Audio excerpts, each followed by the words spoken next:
tenemos ya a nuestro invitado en línea. Saludos, Martín. ¿Qué tal? ¿Cómo le va? ¿Cómo está, José? Todo bien, Martín. Estás en el aire. Tenemos a Martín Heisner, nuestro invitado de hoy. Martín, que está por segunda vez con nosotros en Paneo Semanal. Bienvenido, Martín.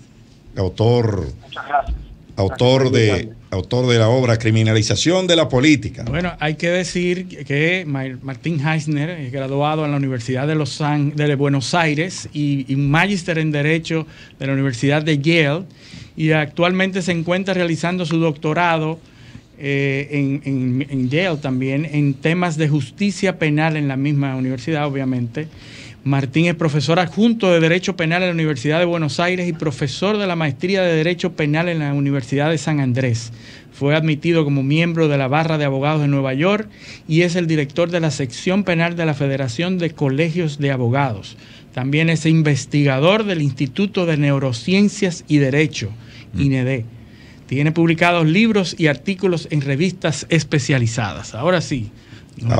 Bienvenido, Martín. Bueno, muchas gracias. Lamento que no estén dando el Zoom porque me estoy peinando desde muy temprano. Ahora quedaré peinado acá en mi casa. Pusimos una foto muy bonita. Pusimos una foto que sales peinado. No, quizá no maquillado, okay, pero sí peinado. Bueno, si queda la foto esa está bien, en esa foto estoy bien. Bueno, perfecto. Bienvenido, Martín. Y Martín, estamos viendo los procesos en Argentina, sobre todo el proceso político. Y yo tengo una visión muy particular y lo veo como el capítulo siguiente a la criminalización de la política, lo que está pasando en Argentina, o una consecuencia directa. ¿Cómo lo ves tú, que estás ahí, en el ojo del huracán? Es muy interesante lo que dices, porque yo no lo había pensado desde esa óptica. Seguramente sea uno de los factores. Bueno, en algún sentido tengo que decirte primero que creo que tenés razón. Quiero empezar diciendo que creo que tenés razón, porque uno de las consecuencias de la criminalización de la política es la primera que habíamos marcado la otra vez que conversamos, es que los mejores candidatos deciden no presentarse. Es decir, que las personas más racionales deciden no participar en política. Entonces hoy, esto puedo decirlo porque quizás en Argentina no me estén escuchando, vamos a ver si me animo a decir esto en mi país, pero los tres representantes de las tres grandes fuerzas son posiblemente malos representantes de sus fuerzas. O sea, Milei es un libertario poco serio, habría libertarios mejores. Patricia Bullrich es una conservadora poco seria y Sergio Massa es un laborista, si lo tendría que decir, en un partido más demócrata, menos serio de los tres. O sea, los técnicos deciden no estar en política. En ese sentido tenés razón.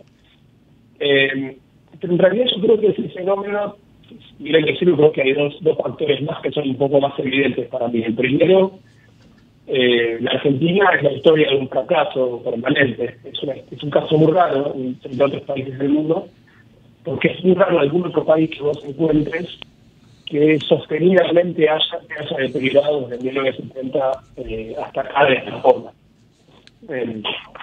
Con una consecuencia bastante interesante, que es los países que fueron sostenidamente pobres, obviamente están mal, pero no tiene algo que tiene Argentina, que es lo que se llama la clase expulsada, ni siquiera son los excluidos, es la gente que sus padres eran ricos o sus padres eran clase medias y ellos duermen en la calle.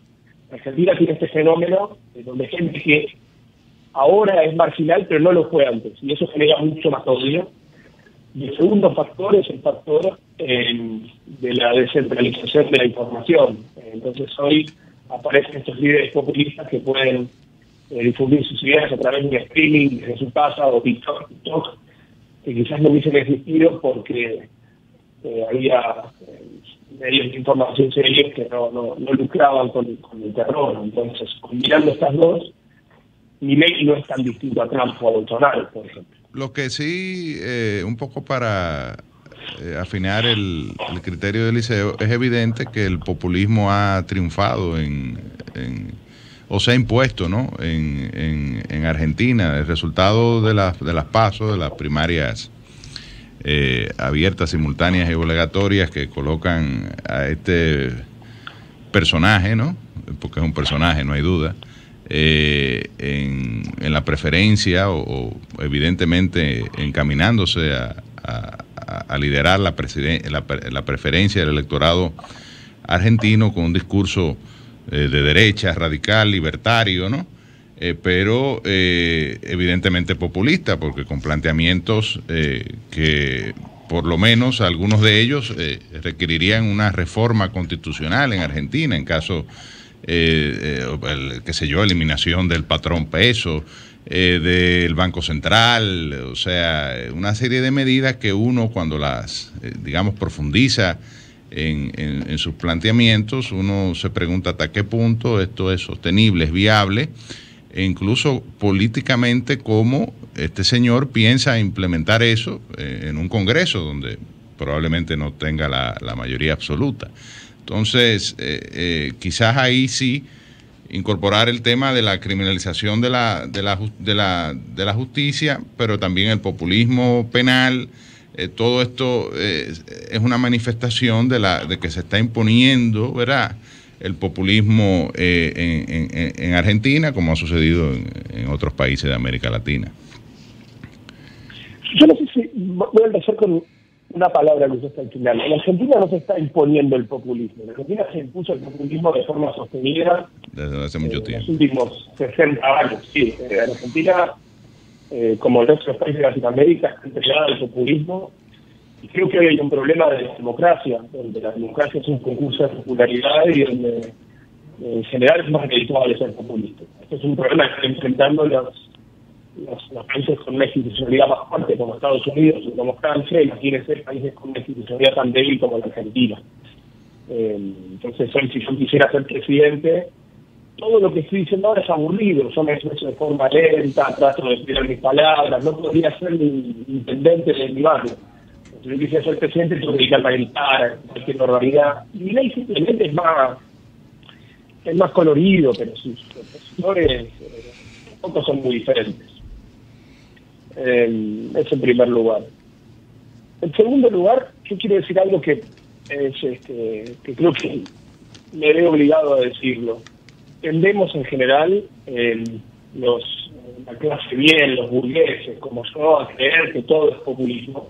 En realidad hay algo más que es la manifestación de una ideología de derecha muy profunda que el argentino trata de negar que existe. Entonces prefiere decir, en realidad somos todos gente bien, muy progresista, y es un populista que lucra con el sufrimiento de la gente. En rigor, me parece que durante mucho tiempo lo negamos, el país de los derechos humanos, el juicio de las juntas, etcétera. Un porcentaje importante de la población, no sé cuál importante, si será el 10%, el 30% o el 50%, pero también hay una decisión ideológica de la ley. Hay mucha gente que está terminantemente en contra del aborto, terminantemente a favor de la dictadura militar. Y eso no está ni bien ni mal, sino que el argentino durante mucho tiempo a esta gente la negó. Dijo, esta gente no, ustedes están equivocados. No es que están en el discurso público, ustedes están equivocados y nosotros tenemos la razón.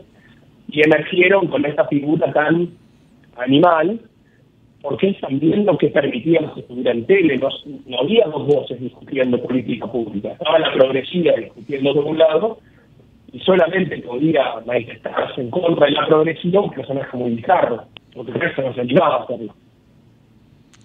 También, evidentemente, hay una situación que está impactando a la mayoría de los argentinos, ¿verdad? Económica.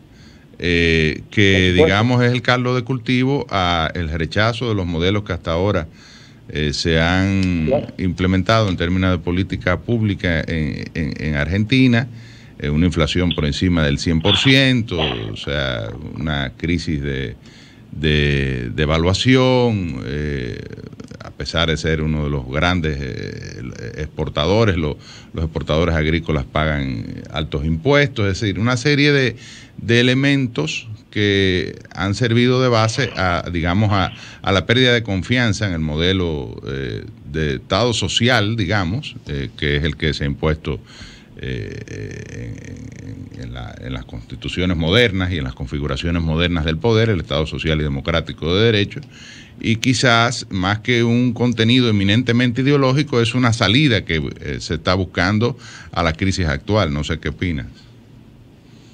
Creo que sí, miren, voy a contar algo. Por mi edad, yo me siento que hay veces que soy como casi un actor, un personaje de película. Yo me veo obligado a repetir cosas, guiones, pero que a veces no los puedo sentir correr por la sangre. Yo nací en la década del 90, en Argentina. Desde la década del 90 para acá, no recuerdo 4 años de estabilidad económica. Entonces voy por la facultad y explico las virtudes del derecho liberal y de la mesura y del reparto republicano de poderes, y lo hago desde la comodidad del hogar, con calefacción, digo bien.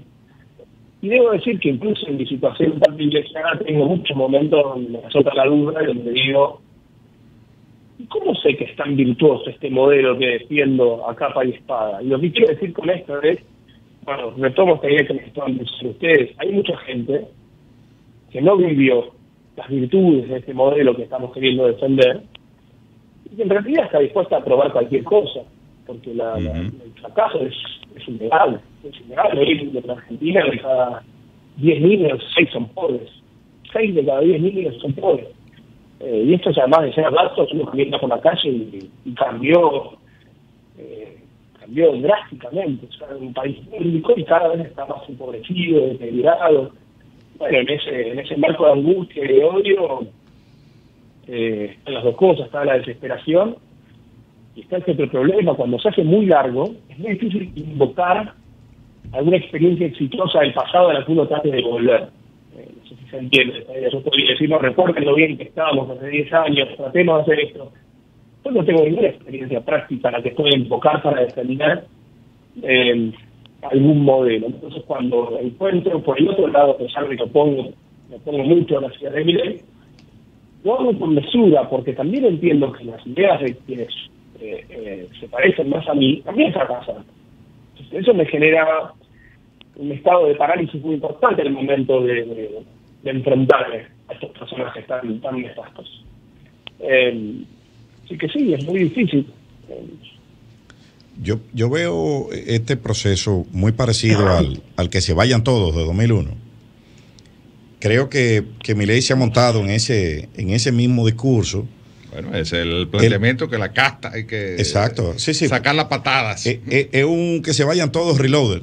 O sea, la versión más agresivo y evidentemente exactamente, apelando mal sentimiento, ¿no? Pero el que se vayan todos llegó a tener, que fue en 2001 la consigna, llegó a tener un 70% de aprobación en Argentina. Bueno, tiene dos diferencias muy importantes que las quiero marcar. Obviamente tiene razón, o sea, que son personas con una mirada muy aguda, muy crítica. Entonces yo trato de complementar lo que dicen, porque obviamente en general están en lo correcto. Tienen muchas cosas parecidas. Quiero marcar las dos diferencias centrales de las que se hablan acá. La primera es que el 2001, que se vayan todos, fue literalmente un acto de rechazo a la clase política que queríamos que ese fuera. Este caso es distinto y en este sentido es mejor, aunque más preocupante si no hay una salida, es que Milei no es que se vayan todos, es que se vayan todos y que venga alguien. Es decir, que Milei sí logra, y en ese sentido le hace un bien a esta democracia, paradójicamente, él logra canalizar esta pulsión violenta a través de la expresión democrática. Entonces, a diferencia del 2001, no está la gente en la casa, no entiendo todo. La gente está en las urnas porque todavía cree que hay alguien que representa esa pulsión violenta. En 2001 fue literal, la gente rompía todo y quería que se fuera todo. Fue un momento de colapso del sistema democrático. Hoy no, hoy es de reafirmación del sistema democrático, que se vayan todos y en las urnas. Pero, bueno, obviamente pone una bomba de pie por el sistema argentino, porque si no estuviera Milei, si Milei fracasara, quizás el que se vayan todos podría venir de una forma mucho más cruda. Esa es la primera diferencia. No, y eso es lo que dice un poco lo que dice Roberto Gargarella. Dice que una de las características del ciudadano latinoamericano ahora es que tiene, de alguna manera, ha sobrevaluado el poder del voto. O sea, el voto es un acto como de expiación y es un acto de castigo, y De hecho, es la única arma que le queda al ciudadano ante el sistema para premiar, y lo usa para premiar o castigar. O sea, el voto yo lo uso para defender el sistema o para castigarlo. Y entonces eso es un poco, creo que lo que está pasando en Argentina. Claro, hay diferencias sustanciales entre el que se vayan todos de 2001 y ahora, porque, por ejemplo, en ese momento en Argentina, en 2001, la tasa de desempleo era 44%, ahora es poco menos de 8%. O sea, hay diferencias. Lo que sí hay una crisis Exacto. que está afectando la vida diaria de los argentinos, y ahí se está votando no necesariamente, se está votando de forma emocional, vamos a decir. Y como tú bien dices, aquí hay una crisis. Bueno, los que están y los que fueron me están diciendo que que quiere llegar son los que han provocado la crisis. Me están diciendo que que quiere llegar no va a resolver nada, pero a ellos le preceden sus actuaciones. O sea, no, todos tienen, como dice ahí Milei, tiene sí, mucha razón, todos tienen 30, 20, 25, 30, 40 años gobernando. Claro. Y él representa algo nuevo que quizá... Patricia Bullrich era la ministra de Trabajo de Menem, creo. Que el electorado lo vota para nada, algo diferente. Por lo menos vamos a darle chance a a ver qué hace, ¿no? Exacto. A ver si funciona, ¿no? Sí, yo no estoy tan seguro que lo voten para algo diferente, sino para algo más peligroso que está sucediendo, que es algo muy característico del sistema argentino. Ustedes vienen de viaje una semana a la Argentina y lo van a advertir. En cada momento de fastidio, lo que afloran en general son discursos que esconden una solución mágica al problema, que en general es la eliminación de otro. Uh-huh. En general, y eso empezó prácticamente con nuestra historia como país. O sea, hace bastante tiempo que la Argentina cree que el problema central del argentino es un ojo, y cuando lo elimine va a estar bien. Unitarios y federales, radicales contra peronistas, luego la dictadura contra los peronistas, el peronismo como el cáncer del país, luego el peronismo contra lo que se llaman los gorilas. Y ahora, si ustedes miran los tres discursos predominantes en la Argentina, lo que Milei llama la casta, en realidad es una cosa muy parecida a lo de Trump, que es un grupo de personas que quieren eliminar a la élite. Eso pasó siempre, es eliminar a una élite, que la casta no es política solamente, es eliminar al que le va bien en un contexto en que le va mal. Es mi vecino le va mejor que a mí, o vamos a hacerle, si no me va bien a mí, por lo menos le va a mal a él. Y en algún sentido, los otros dos candidatos que compiten con Milei también proponen eliminar a otro. Cuando ustedes escuchan cuál es el problema de la Argentina, para Patricia Bullrich, ella va a decir que es el peronismo, que cuando eliminemos al peronismo una vez por todas vamos a estar bien. Y si ustedes le preguntan al kirchnerismo o al peronismo cuál es el problema de la Argentina, ustedes van a decir es un país rico, hemos hecho todo bien, el gran problema son los hombres que nos entregan a los Estados Unidos y toda esa parafernalia habitual. Entonces, que se vayan todos, yo creo que era una expresión de dolor muy concreta en un momento muy, muy puntual del país. Esto se parece más al fenómeno habitual en el que de distintas formas estamos viendo siempre a quién tenemos que eliminar para ver si una vez por todas podemos vivir, pero sin hacer sacrificios personales. En general esta es un poco la idea argentina, es yo estoy haciendo todo bien, somos un país muy rico, y si no nos va bien es porque hay otro, y decir no hay alguien que es culpable de que la cosa esté muy mal. Me parece más parecido a lo de siempre, a la historia trágica habitual. Y la vicepresidenta que acompañaría a Milei, Victoria Villarruel, que ha hecho unas apologías y a la dictadura militar, también se monta, creo que en ese discurso de que en el pasado estábamos mejor, que necesitamos mano dura. Eso es un poquito también de lo mismo, ¿no? ¿Qué piensas sobre eso? Bueno, ese es un poco lo que te digo. Dicen los analistas políticos acá que estudiaron el voto de Milei, y el voto de Milei tiene tres componentes. Dicen, hay un voto que es el famoso voto rechazo, el voto castigo. Correcto. Es decir, esto que hablábamos al principio, que votamos en directo, que estoy enojado. Hay un segundo tipo de votante de Milei, que es el voto económico. Este hombre es un economista, me ofrece algo nuevo. No lo voto como castigo a los otros, lo voto por creencias sociales libertarias. Y si hay un porcentaje de votante de Milei, y lo yo decía al principio, que es profundamente ideológico, como el voto de Bolsonaro, que empezó siendo un voto de rechazo a Lula y terminó siendo un voto de la iglesia evangélica y en contra de la ideología de género. Acá lo mismo, no obstante, en Milei hay un porcentaje muy grande que entraña, que encarna una serie de ideas que la Argentina había tapado como en una opresión. Uno no tiene una dictadura militar con apoyo cívico, en un momento se juzgan los militares y desaparece la gente que nos apoyó cívicamente. No existen más. Uno en Argentina dice, ¿y la dictadura? No, nosotros no somos como Chile que abraza a Pinochet. Acá no tenemos. Bueno, pero en Chile más de un 30% apoya, se identifica ya con la dictadura militar. Claro. O sea que tampoco es que ha desaparecido ese tema. No, exacto, por eso yo te digo que Argentina sabe que en Chile no desapareció, pero a Argentina le gustaba decir, nosotros somos distintos, no somos como Chile que tiene esos discursos. Nosotros se resolvió este problema. Y esto es absurdo, si tuviste una dictadura con apoyo cívico, cuando se va la dictadura, no se va el apoyo cívico, como en Alemania nazi, que estaban viviendo entre la gente. Entonces, lo que yo quiero decir acá es que la Argentina, durante la época kirchnerista, a mi criterio, la política de derechos humanos fue muy acertada, pero el discurso que lo acompañaba, el discurso de que no existe otra posición, no existe, no hay, en eso también explica Milei. ¿Dónde se manifiesta lo contrahegemónico? Bueno, hay que tener mucho coraje o no tener nada para poder. Entonces había un personaje con el pelo raro, absurdo, fracasado en su vida privada, no era un exitoso economista como dice él, que iba a la tele a mendigar un poco de atención, y encuentra ahí lo contrahegemónico. ¿Quién va a decir lo que algunos piensan y nadie se anima, si está tan castigado de decirlo? Existían figuras del conservadurismo en Argentina hace 5 o 6 años. Entonces se encuentran a través de Milei estos personajes como Guillermo un lugar para canalizar lo que de todas maneras existía.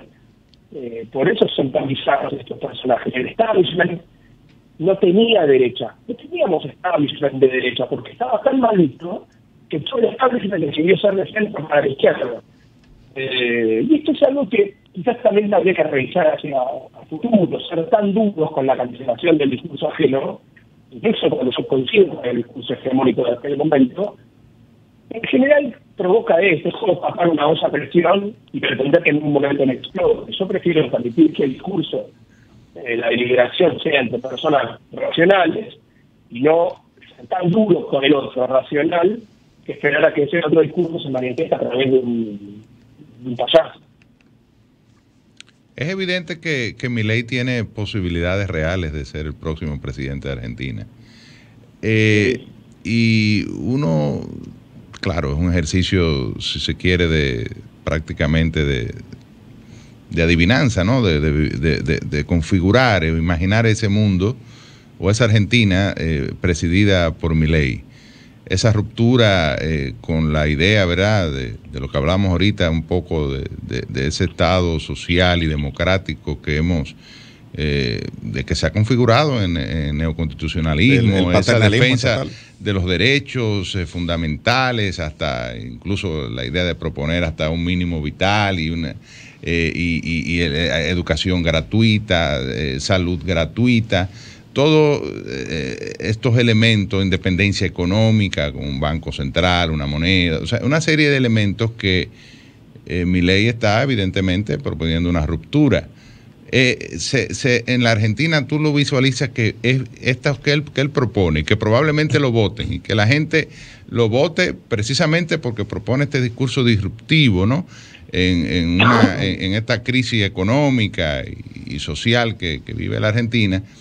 ¿Es viable imponer ese nuevo, digamos, modelo libertario? Un poco, eso lo vamos a conversar un poco después de la pausa, ¿verdad? Tenemos que ir a una pausa, pero déjala en Q la respuesta, Martín.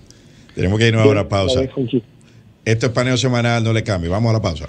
En Paneo Semanal por esta Sol 106.5 FM, también en YouTube, nuestro canal Paneo Semanal y en nuestras redes sociales Paneo Semanal. Seguimos con la llamada. Tenemos a nuestro invitado del día de hoy, Martín Heisiner.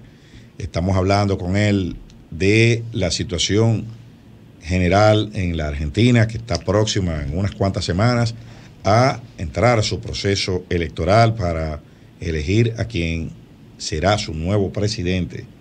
Martín. Sí, acá estoy. Aquí estás. Entonces, dejamos una pregunta en el aire. Sí, yo creo que voy a darte una respuesta que también deja una enseñanza o una reflexión para los otros países, no solo para el contexto local argentino, que tiene que ver con el derecho. El derecho muchas veces es una disciplina que se pregunta cuáles son las cosas que están fuera del debate de lo público, a las que transformamos en derechos de distinta categoría. Eso básicamente cuando le dicen hay un derecho constitucional a tal cosa, es algo así como decir esto no vas a poder discutirlo, salvo que tengas una mayoría muy agravada, y así. Yo creo que en Argentina lo que pasó, y quiero volver a esta idea de la que hablábamos al principio, el discurso hegemónico argentino decidió que había demasiadas cosas que estaban fuera del discurso público, que son muchas de las que numeraste: la salud pública, la educación pública, el proceso de justicia, de justicia. Y uno puede coincidir o no coincidir, pero mi experiencia como argentino es que no todos estos procesos eran igual de exitosos. El proceso de memoria, verdad y justicia fue bastante exitoso, con algunos desaciertos. La educación pública se vino abajo, está muy mal. La salud pública está muy mal. Y en algún momento, cuando se empezaron a discutir estos puntos, con algunos matices, la reacción fue muy virulenta. Era como si cualquier republicano que preguntase, bueno, quizás la salud pública debería ser pública para todos, o podríamos ayudar a algunos y que puede pagar uno. Por ejemplo, una pregunta legítima en la democracia, la respuesta era algo así como, bueno, vos sos un fascista por pensar esto. Ese tipo de reacciones frente a todos los discursos genera ahora la contracara. Dado que nada estaba admitido como dentro de la discusión, todo estaba prohibido en la discusión. Cuando las personas empiezan a advertir que algunas de las cosas que no se podían discutir están mal, por ejemplo, educación pública, empiezan a discutir todo. Ven que ahora todo es discutible.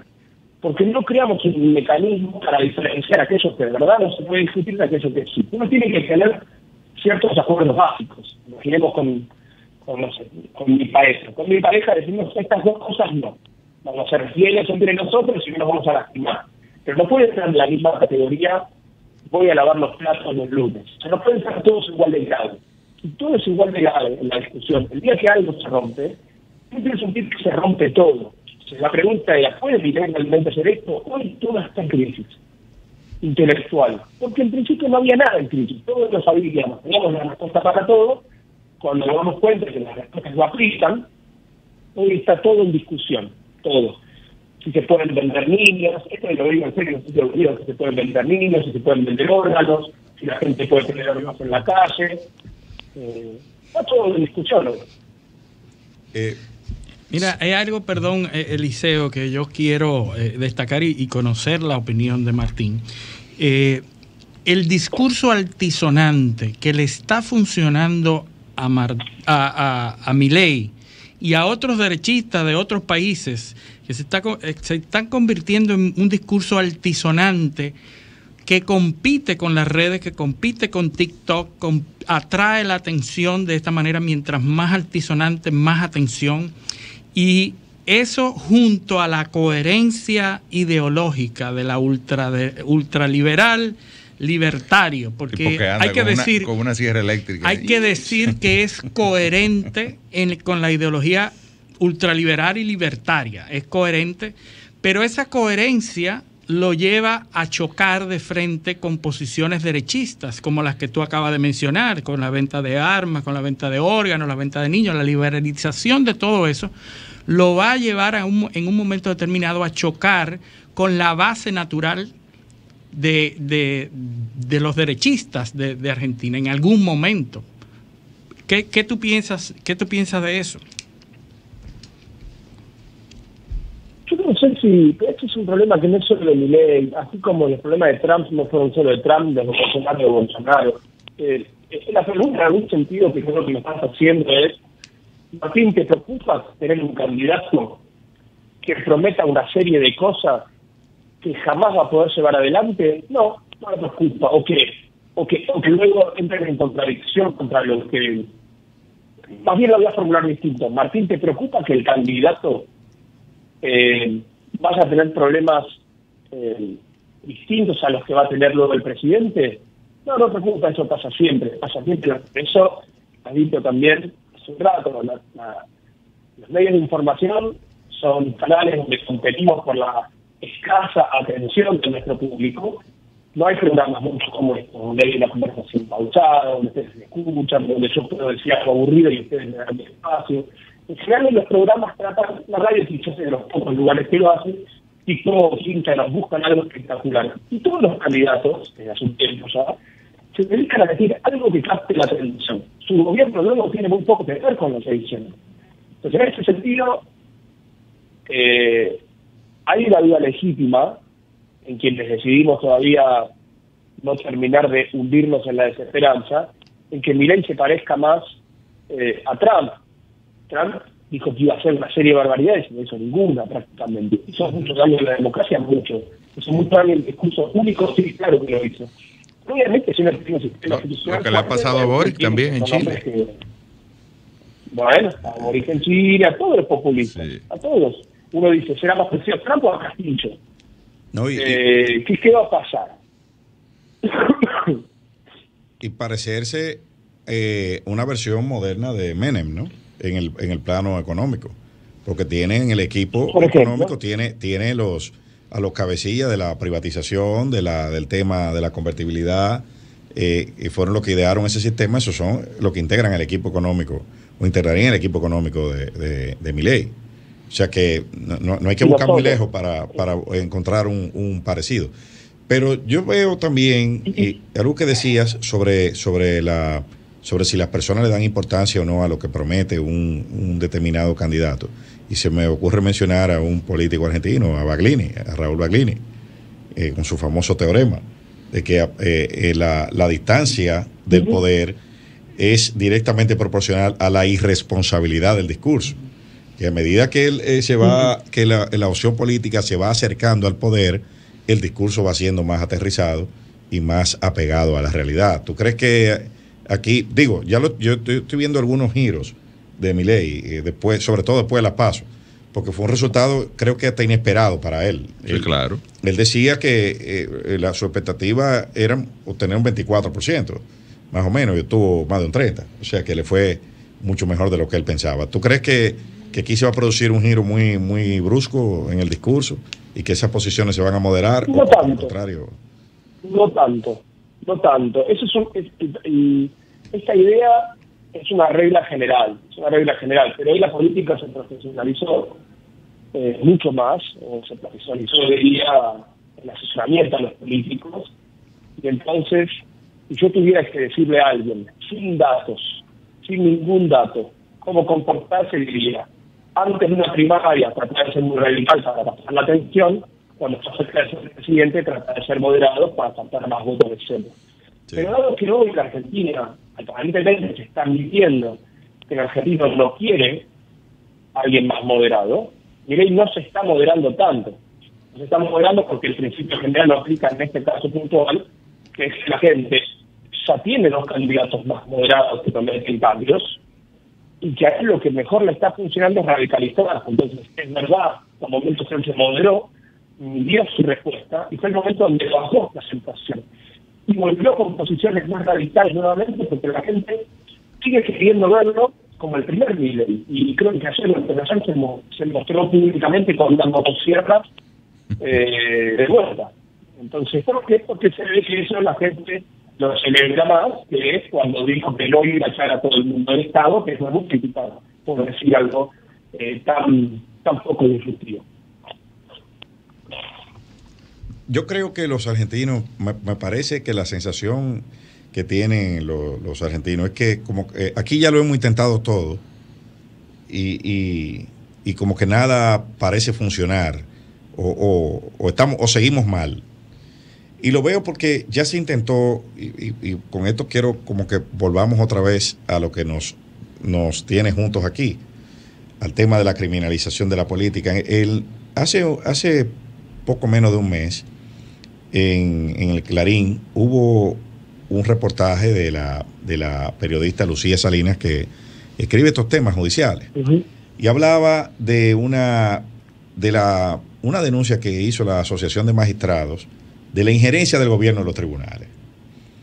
O sea, que es y da un dato que es muy útil, sobre todo para la coyuntura dominicana, porque podemos hacer un paralelismo sobre lo que está pasando aquí, que es que apenas el 12% de las causas de corrupción en los últimos 30 años llegan a juicio en Argentina. Y a la gente no le preocupa que lleguen a juicio. No le importa. Lo que quiere es que le metan 18 meses, verlos esposados, y ya después pierden el interés en seguir un proceso que duran años, ¿no? Y creo que esa es como una carta que juegan las sociedades en determinados momentos para tratar de corregir políticamente el panorama político, porque el pensamiento reduccionista tiende a, como dice Martín Caparrós, el periodista compatriota tuyo también, habla del honestismo, ¿no?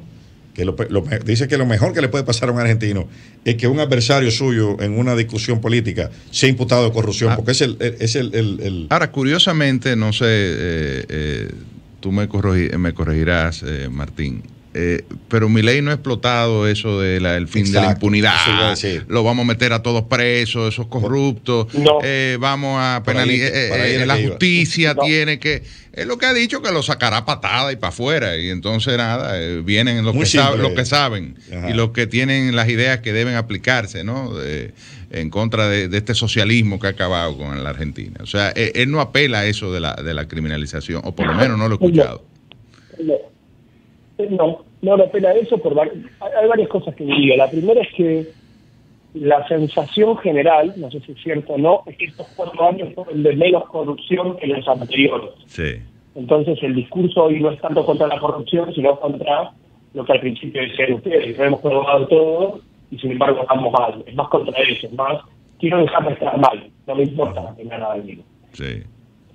Sobre la criminalización de la política, que como hablamos la otra vez, es la contracara de la judicialización de la política también, que son dos cosas distintas. Porque uno, en principio, comienza judicializando todo, primero los jueces decidiendo sobre política pública, entre lo que luego se avanza con, además, creer que además de poder decidirlo judicialmente, puedo criminalizar a quien lo hace distinto como son, hubiese querido. Ambos fenómenos provocan esto que ustedes dicen, que son dos cosas muy evidentes. La primera, a lo que yo me refería con la alienación del discurso.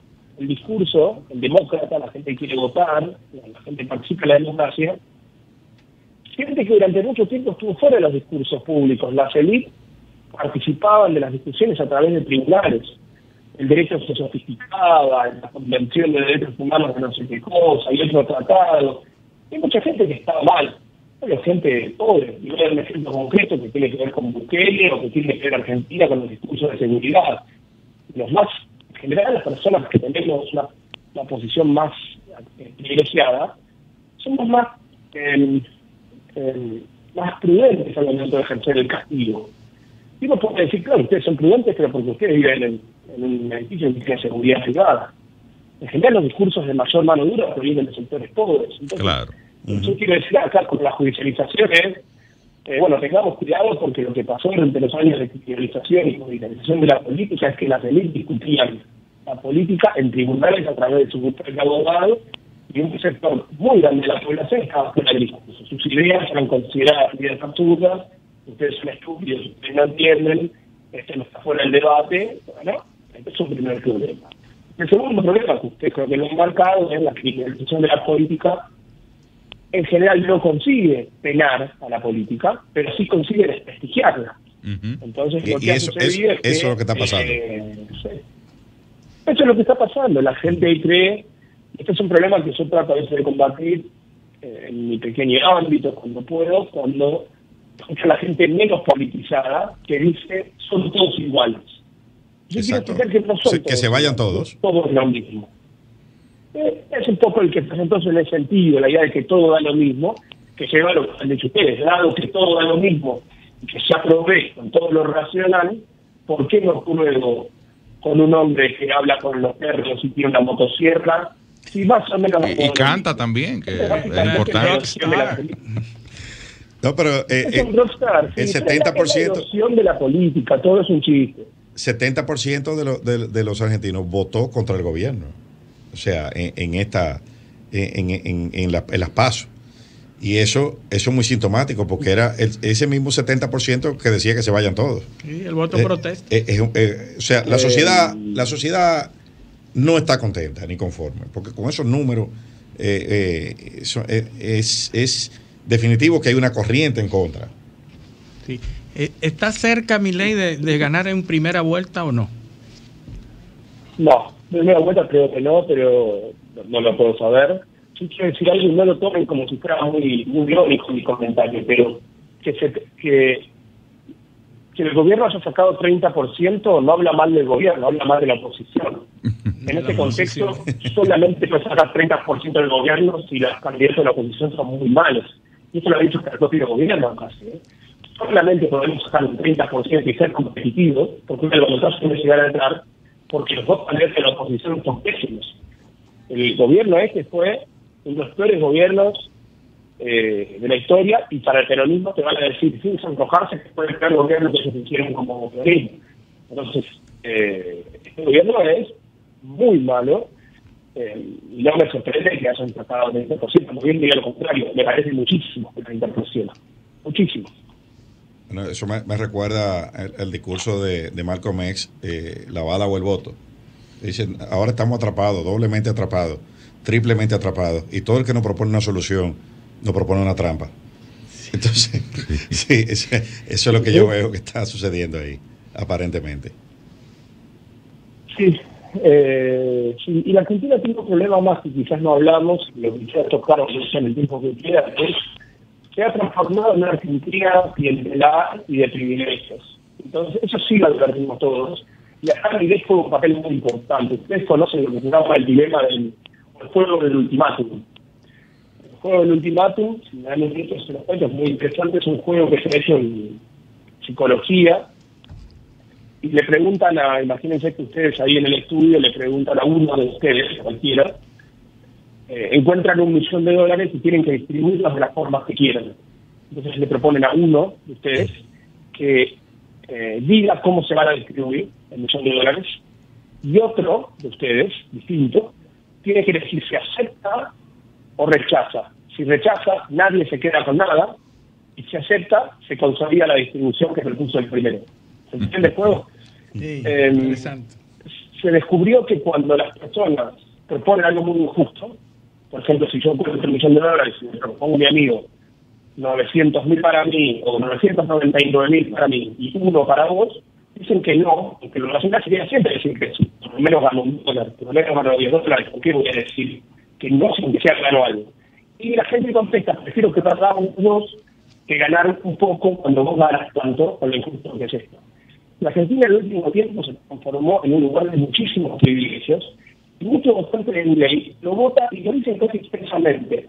Lo voto porque creo que voy a estar bien. Pero si yo no estoy bien, por lo menos que estemos mal todos. No quiero ver más esta desigualdad. Por lo menos que estemos todos igual de mal. Es una construcción moral primaria para la que venimos precableados. O sea, hay experimentos con bebés donde los niños se muestran más proclives a recibir 1 y 1 que a él recibir 2 y que el otro reciba 3. O sea, oye, claro. Pero son bebés, o sea, que estamos como predestinados a estar iguales. O estamos bien o estamos todos mal. Nos conformamos o está todos mal al mismo tiempo, pero no desiguales.